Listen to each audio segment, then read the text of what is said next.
Donald Trump, where did you meet him? I first met Donald in New York at a party, and a few months later I was doing a promotional tour for a scent that I had out called, I can't even remember the name of it, and he contacted my PR and said that he would like to give me a party at Trump Tower, which had just opened. Yeah. And I think he wanted a lot of publicity for Trump Tower. So it was the end of the 80s. And so I went into have you ever been to Trump Tower? No, I've seen pictures. It ornate. is like ornate. Yeah, it really is. It's so ornate. It's covered in, flock wallpaper. It's hideous, isn't it, really? Well, I kind of like that sort of thing.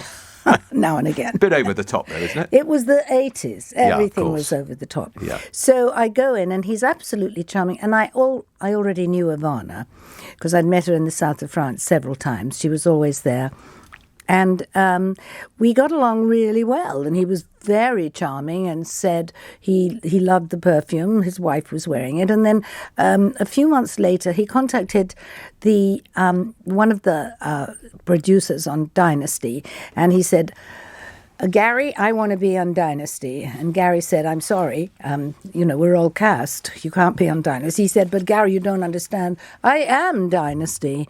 And he said, well, whether you are or not, you can't be on it. And he said, well, I could play one of Alexis's lovers. Oh, dear. And so this appeared in the papers, and I said something like, Donald Trump said that he wanted to be one of my lovers. And then he did a riposte saying, I wouldn't want to be one of Joan Collins or Alexis's lovers, either on or off the screen, which I thought was rather rude. Not very gallant. Yeah.